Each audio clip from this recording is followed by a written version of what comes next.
B-U-T-E-R-B-A-U-G.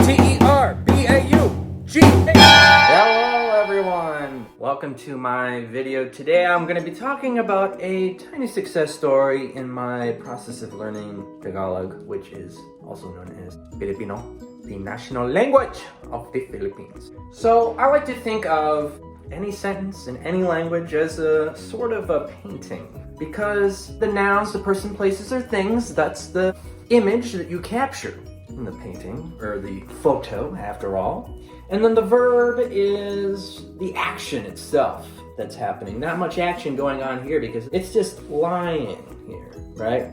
But then you've got these smaller things, not necessarily in the image, but will be needed to hold it together. So this is made of canvas. And then on the other side, you've got the actual wood parts, which are not part of the image. They're not sexy, right? You still need it for the image to exist on this format. So what exactly is the frame? What exactly is the canvas?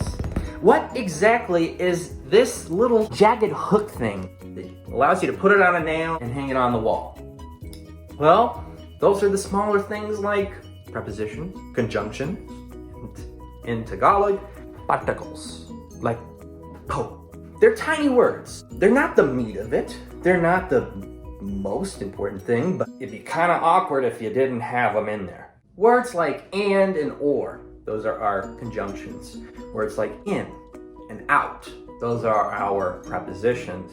And then, of course, words like po, things that don't necessarily have a direct translation into English, but are still very important. Po, naman, things like that. So they're definitely needed.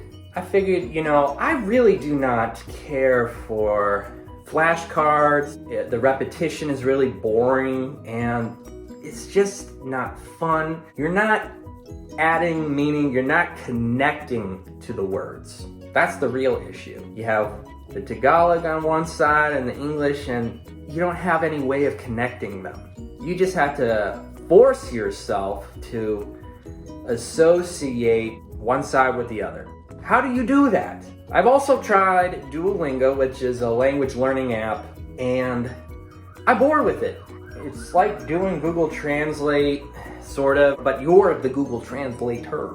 And a lot of the sentences are just completely meaningless and just, you would never say them.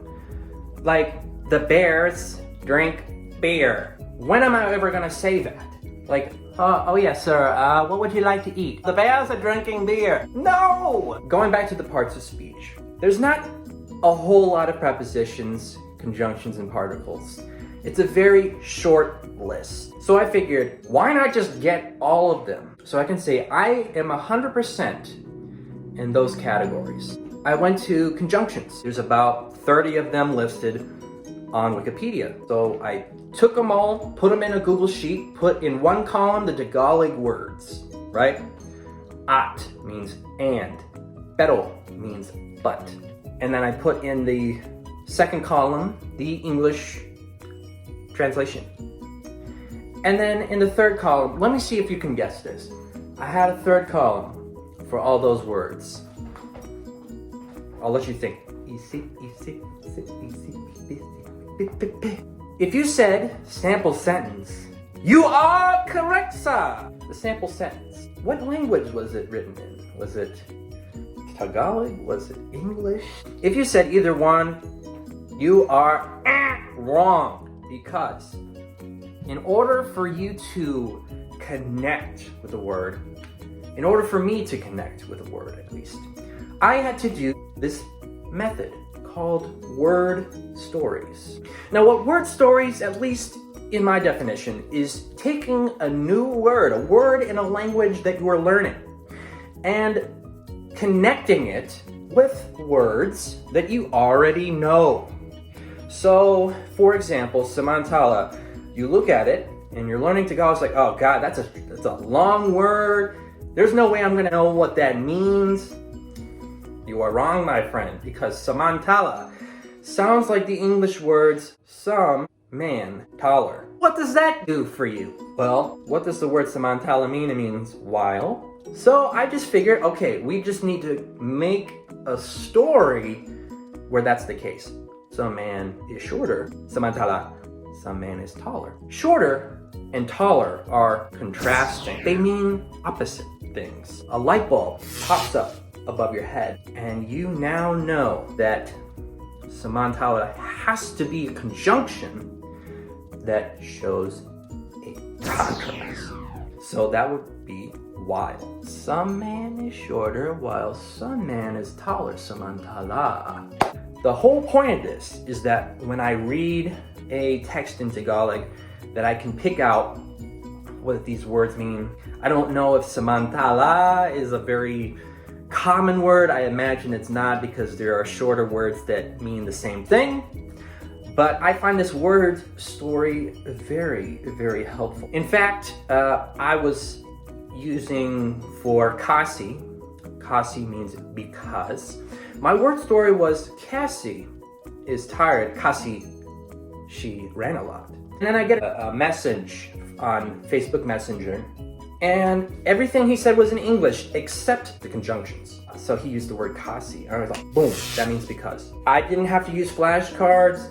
It did not take me very long to learn these words. It was instant because I had these word stories that connected these new words to something I already know. That's the key point. Connecting something new to something you already know, because it's basically like unraveling all this knowledge from within. You're not having to force yourself to do all this repetitious learning. You have to add meaning to the process. So yes, I would recommend that you try this word story strategy. Maybe you're trying to learn Spanish. Maybe you're trying to learn Italian. Maybe you need to brush up on your English. It's word work. It's really just word for word learning. Not necessarily thought for thought, but it does give you the confidence to say, I am 100% in at least one part of speech. Later on, I'm going to be working with verbs, and I figured, why not figure out what the most common ones are, because those are the ones that are going to repeat a lot. The tricky part is the tenses. You've got the past tense, the present tense, and the future tense. The tense affects how you form the verb. So there's quite a bit of memorization that makes that a little bit tough. So for me, I'm gonna see if I can make this word story work for the verbs. Just work with the roots, like to do, gawin, right? Just work with the most basic element of the verb, because there's certain forms like na, mag that repeat, and you can kind of guess that mag subscribe means you subscribe. I'm commanding you to subscribe to my channel. Make sure to click the subscribe button and leave a comment. I love hearing from you guys. Tell me, how, as a child, how did they teach you the verb forms and all that? Because to me, it seems like there's so many different complications and things like that there's not a single thing to know that will cover every single one. So, as always, thank you for watching.